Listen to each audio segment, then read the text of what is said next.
തിരുവനന്തപുരത്ത് വീണ്ടും വിദ്യാർത്ഥിക്ക് SFI പ്രവർത്തകരുടെ മർദ്ദനമെന്ന് പരാതി. യൂണിവേഴ്സിറ്റി കോളേജ് 3ാം വർഷ ബിരുദ വിദ്യാർത്ഥിയെ മർദ്ദിച്ചെന്നാണ് പരാതി. കോളേജ് യൂണിറ്റ് അംഗം ആകാശിന്റെ നേതൃത്വത്തിലുള്ള സംഘം പാളയത്തെ ഹോസ്റ്റൽ മുറിയിൽ വെച്ച് ക്രൂരമായി വിചാരണ നടത്തിയെന്ന് പരാതിയിൽ പറയുന്നു. ലക്ഷദ്വീപ് സ്വദേശിയായ വിദ്യാർത്ഥിയുടെ ചെവിക്കാണ് പരിക്കേറ്റത്. ജാതി വിളിച്ച് അധിക്ഷേപിച്ചെന്നും മർദ്ദിച്ചത് എന്തിനാണെന്ന് അറിയില്ലെന്നും വിദ്യാർത്ഥി റിപ്പോർട്ടറിനോട് പറഞ്ഞു. ആരൊക്കെയാണ് പ്രധാനമായും ആക്രമിച്ചതിലുണ്ടായിരുന്ന ആരൊക്കെയാണ്? Unit committee member Akash, Adil, Abeeth, പിന്നെ കൃപേഷ് എന്ന് പറയുന്നൊരു പയ്യൻ, പിന്നെ അമീഷ് ഷാജി എന്ന് പറയുന്ന കോട്ടണിയിലുള്ള പയ്യൻ. ആദ്യം വന്ന് എന്നെ മർദ്ദിച്ച് നന്നായിട്ട് ഉപദ്രവിച്ച് കവളത്തും വയറ്റിലൊക്കെ നല്ല ഇടിയടിച്ച്. അതിന് ശേഷമാണ് ഈ ജാതി പറഞ്ഞുള്ള ആക്രമണം. മർദ്ദിച്ചപ്പോൾ എന്ത് പറഞ്ഞുകൊണ്ടാണ് മർദ്ദിച്ചത്? ഞാൻ ഇവിടെ യൂണിറ്റ് കമ്മിറ്റിക്കെതിരെ നിൽക്കാൻ പാടില്ല, ഞാൻ ലക്ഷദ്വീപിൽ നിന്ന് വന്നൊരു പയ്യൻ മാത്രമാണ്, ഇത് കേരളമാണ്, ഇവിടെ യൂണിവേഴ്സിറ്റി കോളേജിൽ അതിൻ്റെ ആയിട്ടുള്ള വേറെ നിയമങ്ങളൊക്കെ ഉണ്ട്, അതിനെതിരെ ഇവിടെ ആരും നിൽക്കാൻ പാടില്ല എന്നൊക്കെ പറഞ്ഞിട്ടാണ്. ഇന്നലെ നല്ല അടിയടിച്ച് ഈ സൈഡൊക്കെ നന്നായിട്ട് പഴുത്ത് വന്നിട്ടുണ്ട്. ഞാൻ ഹോസ്പിറ്റൽ ലെവലിൽ പോയപ്പോൾ CT സ്കാൻ അതുപോലെ എക്സ്റേ ഇതെല്ലാം എടുത്ത്. വെളുപ്പിന് 7 മണി കഴിഞ്ഞിട്ടാണ് ഞാൻ അവിടുന്ന് മെഡിക്കൽ കോളേജിൽ നിന്ന് വന്നത്. ഞാനൊരു പാർട്ടിക്കാരൻ തന്നെയാണ് എൻ്റെ നാട്ടിൽ ലക്ഷദ്വീപ്. ഈ നേരത്തെ ഭിന്നശേഷിക്കാരനായിട്ടുള്ള അനസിന് മർദ്ദനമേറ്റിരുന്നു. അനസിൻ്റെ സുഹൃത്താണോ നിങ്ങൾ? അതുകൊണ്ടാണോ മർദ്ദിച്ചത്? അതിൻ്റെ പേരിലാണ്. അതിൻ്റെ പേര് ഇവന്മാരെ അടുത്ത് പറഞ്ഞിട്ടുമുണ്ട്. അവന്മാരുടെ കൂടെ നിൽക്കാനും പാടില്ല. അനസ് എൻ്റെ കൂട്ടുകാരൻ തന്നെ. ഇന്നലെ ഞങ്ങൾ കോളേജിൽ ഒരുമിച്ച് നിന്ന് സംസാരിച്ചിട്ടുമുണ്ട്. അതിൻ്റെ പേരിൽ ഇവന്മാർ കുറേ നേരം നോക്കി നിന്നിട്ടുണ്ട് അവിടെ. റിനു ശ്രീധർ നമുക്കൊപ്പം എത്തുന്നു. Good morning Rinu Sreedhar. ആദ്യം മർദ്ദനമേറ്റ ഭിന്നശേഷിക്കാരനായ വിദ്യാർത്ഥിയുടെ പരാതി നമ്മൾ പ്രേക്ഷകരിലേക്ക് എത്തിച്ചതാണ്. അത് പാർട്ടി സംവിധാനത്തിലും പോലീസിലും വേണ്ട അനക്കമുണ്ടാകാത്ത ഘട്ടത്തിൽ വീണ്ടും ഇടപെട്ടതാണ്. തത്സമയം നമുക്കൊപ്പം എത്തിയതാണ്. അവനൊപ്പം നിന്നയാളാണോ ഇപ്പോൾ ആക്രമിക്കപ്പെട്ടത്? ആക്രമിക്കുന്നതിനായി ഹോസ്റ്റലിലേക്ക് പുറത്തുനിന്നുള്ളവർ കൂടി എത്തുകയായിരുന്നു. എന്താണ് അവിടെ സംഭവിച്ചത്? നമ്മൾ സംസാരിക്കുമ്പോൾ എന്താണ് നമുക്ക് ഈ വിഷയത്തിൽ കിട്ടുന്ന വ്യക്തത? റിനു. Good morning Sujaya Parvathi. കഴിഞ്ഞ വെള്ളിയാഴ്ച, അതായത് മിനിയാന്നാണ് ഈ സംഭവം നടക്കുന്നത്. നമുക്കറിയാം, കഴിഞ്ഞ ദിവസങ്ങളിലൊക്കെ തന്നെ ഏറെ ചർച്ച ചെയ്യപ്പെട്ട ഒരു വിഷയമാണ് യൂണിവേഴ്സിറ്റി കോളേജിലെ ഇടിമുറിയും ഒപ്പം SFIയുടെ വിചാരണയും ഒക്കെ തന്നെ. അതേ രീതിയിൽ, അതായത് അന്ന് മർദ്ദനമേറ്റ അനസ് എന്ന് പറയുന്ന വിദ്യാർത്ഥിയോടൊപ്പം പഠിക്കുന്ന ആളാണ്, സുഹൃത്താണ്, നിരന്തരം കോളേജിൽ അദ്ദേഹവുമായി ഇടപെടുന്ന ആൾ കൂടിയാണ് ഈ ലക്ഷദ്വീപിലെ പിന്നാക്ക വിഭാഗക്കാരനായിട്ടുള്ള ഈ വിദ്യാർത്ഥി. അദ്ദേഹത്തെയാണ് കഴിഞ്ഞ ദിവസം യൂണിവേഴ്സിറ്റി, അതായത് പാളയത്തെ യൂണിവേഴ്സിറ്റി കോളേജിലെ ഹോസ്റ്റൽ റൂമിൽ വെച്ച വിചാരണ നടത്തുകയും ക്രൂരമായി SFI നേതാക്കൾ മർദ്ദിക്കുകയും ചെയ്തത് എന്നുള്ളതാണ്. തിരുവനന്തപുരം മ്യൂസിയം പോലീസ് സ്റ്റേഷനിൽ അദ്ദേഹം പരാതി നൽകിയിട്ടുണ്ട്.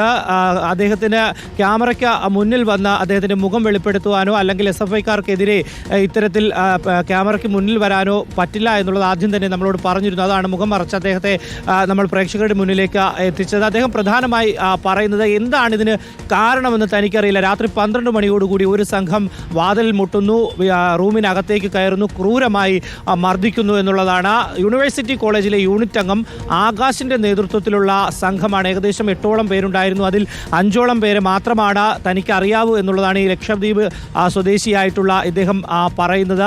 കൃത്യമായി തന്നെ മ്യൂസിയം പോലീസ് സ്റ്റേഷനിൽ പരാതി നൽകിയിട്ടുണ്ട്. മർദ്ദനത്തിന് ശേഷം, അതായത് ക്രൂരമായി മർദ്ദിക്കുകയായിരുന്നു എന്നുള്ളതാണ്. മർദ്ദനത്തിന് ശേഷം ഇദ്ദേഹത്തിനെ ജാതീയമായി അധിക്ഷേപിച്ചു എന്നുള്ള ഒരു പരാതിയും ഈ മ്യൂസിയം പോലീസ് സ്റ്റേഷനിൽ എഴുതി നൽകിയ പരാതിയിൽ പറയുന്നു. ഈ മർദ്ദനമേറ്റതിനു ശേഷം സുഹൃത്തുക്കളെ വിളിച്ചു വരുത്തി തിരുവനന്തപുരം ജനറൽ ആശുപത്രിയിലേക്ക് പോകുന്നു.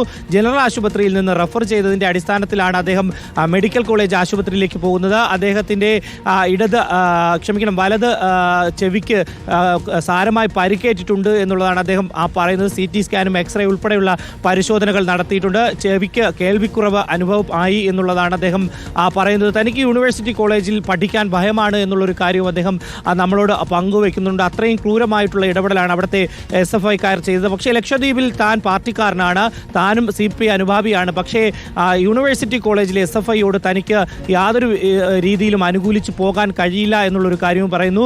കഴിഞ്ഞ ദിവസം യൂണിവേഴ്സിറ്റി കോളേജിൽ ഈ നേരത്തെ മർദ്ദനമേറ്റ അനസ് എന്ന് പറയുന്ന വിദ്യാർത്ഥിക്കൊപ്പം ഇദ്ദേഹം നിന്നിരുന്നു, കോളേജിന് അകത്ത് നടന്നിരുന്നു. ഇതെല്ലാം തന്നെ യൂണിവേഴ്സിറ്റി കോളേജിലെ ചില യൂണിറ്റ് അംഗങ്ങൾ വീക്ഷിക്കുന്നുണ്ടായിരുന്നു. അതിനുശേഷമാണ് രാത്രി എത്തി ഈ യൂണിവേഴ്സിറ്റി കോളേജിലെ യൂണിറ്റ് കമ്മിറ്റിക്കെതിരായി നിൽക്കുമോടാ എന്ന് പറഞ്ഞ്, അല്ലെങ്കിൽ അനസിനൊപ്പം നടക്കുമോടാ എന്ന് പറഞ്ഞ് അതിക്രൂരമായി മർദ്ദിക്കുന്ന, അല്ലെങ്കിൽ വിചാരണ ചെയ്ത് മർദ്ദിക്കുന്ന ഒരു സാഹചര്യത്തിലേക്ക് പോയത് എന്നുള്ളതാണ് ഇപ്പോൾ ഈ വിദ്യാർത്ഥി നമ്മളോടൊപ്പം പങ്കുവച്ചിരിക്കുന്നത്. ക്രൂരമായിട്ടുള്ള മർദ്ദന മുറയാണ്, വയറ്റിലും അതുപോലെ തന്നെ കവിളിലുമൊക്കെ തന്നെ ക്രൂരമായി മർദ്ദിക്കുന്ന ഒരു സാഹചര്യം യൂണിറ്റ് കമ്മിറ്റി അംഗത്തിൻ്റെ നേതൃത്വത്തിലായിരുന്നു. ഈ യൂണിറ്റ് കമ്മിറ്റി അംഗത്തോടൊപ്പം ഉണ്ടായിരുന്നവരിൽ യൂണിവേഴ്സിറ്റി കോളേജിൽ പഠിക്കുന്നവരുണ്ട്, പഠിക്കാത്തവരുണ്ട്, പഠിച്ചിറങ്ങിയവരുണ്ട് എന്നുള്ളതാണ് ഈ വിദ്യാർത്ഥി പറയുന്നത്. പക്ഷേ ഈ യൂണിറ്റ് കമ്മിറ്റി അംഗം മാത്രമാണ് ഈ ഹോസ്റ്റൽ താമസിക്കുന്നത്, മറ്റുള്ളവർക്ക് ഹോസ്റ്റലിൽ അഡ്മിഷൻ ഇല്ല എന്നുള്ളതാണ്. നേരത്തെ തന്നെ യൂണിവേഴ്സിറ്റി കോളേജിലെ ഈ ഹോസ്റ്റലുമായി ബന്ധപ്പെട്ടുകൊണ്ട് നിരവധി പരാതികൾ ഉയർന്നു വന്നതാണ്. അവിടെ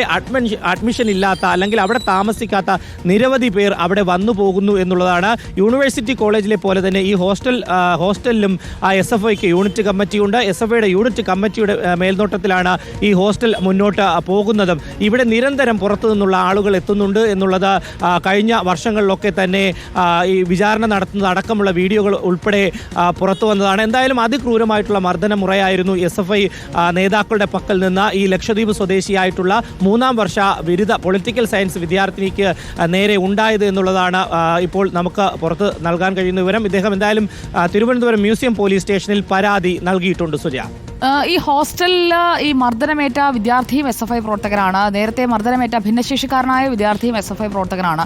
മർദ്ദിക്കുന്നതും SFI ആണ്. ഈ ചേരിതിരിഞ്ഞുള്ള ഏറ്റുമുട്ടലും ഹോസ്റ്റൽ റൂമിലെ മർദ്ദനവുമൊക്കെ രണ്ട് രാഷ്ട്രീയ കക്ഷിയിൽപ്പെട്ട വിദ്യാർത്ഥി സംഘടനയുടെ ആളുകൾ തമ്മിലാണ് സാധാരണ കണ്ടുവരാറുള്ളത്. എന്നാൽ ഇത് ഒരേ സംഘടനയ്ക്കുള്ളിൽ സംഭവിക്കുന്നതിൽ ഉണ്ടായിട്ടുള്ള വിഷയം എന്താണ്? ഈ ഭിന്നശേഷിക്കാരനായ വിദ്യാർത്ഥിയെ പിന്തുണച്ചു എന്നത് മാത്രമാണോ റിനു? തീർച്ചയായും. അതായത് സുജയ, തിരുവനന്തപുരം യൂണിവേഴ്സിറ്റി കോളേജിലെ SFI എന്ന് പറയുന്ന ഒരു പ്രത്യേക ലോകത്തിലൂടെ സഞ്ചരിക്കുന്നവരാണ് എന്നുള്ളതാണ് ഏറ്റവും പ്രധാനപ്പെട്ട ഒരു കാര്യം. അവിടെ SFIക്കാരെന്നോ അല്ലെങ്കിൽ പുറത്തുനിന്ന് വരുന്നവർ CPMകാരെന്നോ ഉള്ള ഒരു നോട്ടം അവർക്കില്ല എന്നുള്ളത് ഏറ്റവും പ്രധാനപ്പെട്ട ഒരു കാര്യമാണ്. അതാണ് കഴിഞ്ഞ ദിവസത്തെ പ്രാദേശികമായി SFI നേതാവും അതുപോലെ തന്നെ DYFI പ്രവർത്തകനും അതുപോലെ തന്നെ CPM പ്രവർത്തകരുമായിട്ടുള്ള അനസിനെ ഭിന്നശേഷിക്കാരൻ ആണെന്ന് പോലും നോക്കാതെ ക്ലാസ് റൂമിലേക്ക് യൂണിയൻ ഓഫീസിലേക്ക് വിളിച്ചു വരുത്തി ക്രൂരമായി മർദ്ദിച്ചത്. അതിനൊപ്പം, അതായത് ഈ അനസിനൊപ്പം പഠിക്കുന്ന ആളാണ് ഇദ്ദേഹം, ഈ ലക്ഷദ്വീപ് സ്വദേശി. അതുകൊണ്ട് തന്നെയാണ് അനസിനൊപ്പം നിന്നുകൊണ്ട്, അല്ലെങ്കിൽ അനസിനൊപ്പം പരാതിപ്പെടാനും അതുപോലെ തന്നെ മാധ്യമങ്ങളെ കാണാനും SFIയുടെ യൂണിറ്റ് കമ്മിറ്റിക്കെതിരെ മുന്നോട്ട് പോകാനും ഒക്കെ തന്നെ നിലയുറപ്പിച്ച ഒരാളാണ് ഈ ലക്ഷദ്വീപ് സ്വദേശി എന്ന് പറയുന്നത്. അതിനെ തുടർന്നാണ് ഈ ലക്ഷദ്വീപ് സ്വദേശിയെ രാത്രി 12 മണിയോടുകൂടി ഹോസ്റ്റൽ റൂം തള്ളി തുറന്നുകൊണ്ട് ക്രൂരമായി മർദ്ദിച്ചത്. അല്ലാതെ മറ്റൊരു കാരണമില്ല എന്നുള്ളതാണ് ഏറ്റവും പ്രധാനപ്പെട്ട ഒരു കാര്യം. ഈ യൂണിവേഴ്സിറ്റി കോളേജിലെ യൂണിറ്റ് കമ്മിറ്റിക്ക് എതിരായി പ്രവർത്തിക്കുന്നു, അല്ലെങ്കിൽ എതിരായി നിന്നു എന്നുള്ളതാണ്. നിരവധി തവണ SFI സംസ്ഥാന കമ്മിറ്റി അടക്കം ഇടപെട്ട വിവിധ കമ്മിറ്റികൾ, യൂണിവേഴ്സിറ്റി കോളേജിലെ യൂണിറ്റ് കമ്മിറ്റികൾ പിരിച്ചുവിട്ട സാഹചര്യവും നമുക്കറിയാം. ഇതിനകത്ത് ഞാൻ നേരത്തെ സൂചിപ്പിച്ചതുപോലെ തന്നെ പ്രത്യേക ഒരു ലോകമായി വാഴുന്നവരാണ്. വിദ്യാർത്ഥികൾക്ക് ഒരു രീതിയിലുള്ള നീതിയും അല്ലെങ്കിൽ അവർക്ക് വേണ്ടുന്ന ഒരു ഇടപെടൽ നടത്തുന്ന സംഘടനയാണ് സാധാരണഗതിയിൽ SFI എങ്കിൽ, പക്ഷേ യൂണിവേഴ്സിറ്റി കോളേജിൽ അങ്ങനെയല്ല എന്നുള്ളതാണ് ഇത്തരത്തിൽ പുറത്തുവരുന്ന വാർത്തകൾ സൂചിപ്പിക്കുന്നത്. കാരണം ഇടിമുറി അടക്കമുണ്ട് എന്നുള്ളത് നമുക്ക് കഴിഞ്ഞ കാലഘട്ടത്തിലൊക്കെ തന്നെ വാർത്തകളായി പുറത്തു വന്നതാണ്, തെളിവ് സഹിതം പുറത്തു വന്നൊരു കാര്യം കൂടിയാണ്. ഇതിനെ ഒന്നുകൂടി ബലപ്പെടുത്തുന്ന രീതിയാണ് ഈ ലക്ഷദ്വീപ് സ്വദേശിയായിട്ടുള്ള സാധാരണക്കാരനായിട്ടുള്ള പിന്നാക്ക വിഭാഗത്തിൽപ്പെട്ട വിദ്യാർത്ഥിയാണ് കഴിഞ്ഞ ദിവസം ഹോസ്റ്റൽ റൂമിനുള്ളിൽ ചെന്ന് വാതിൽ ചവിട്ടി തുറന്ന് അതിക്രൂരമായി മർദ്ദിച്ചത്. സുജയ, ശരി, റിനു ശ്രീധറാണ് വിവരങ്ങളുമായി തിരുവനന്തപുരത്ത് നിന്ന് നമുക്കൊപ്പം ചേർന്നത്.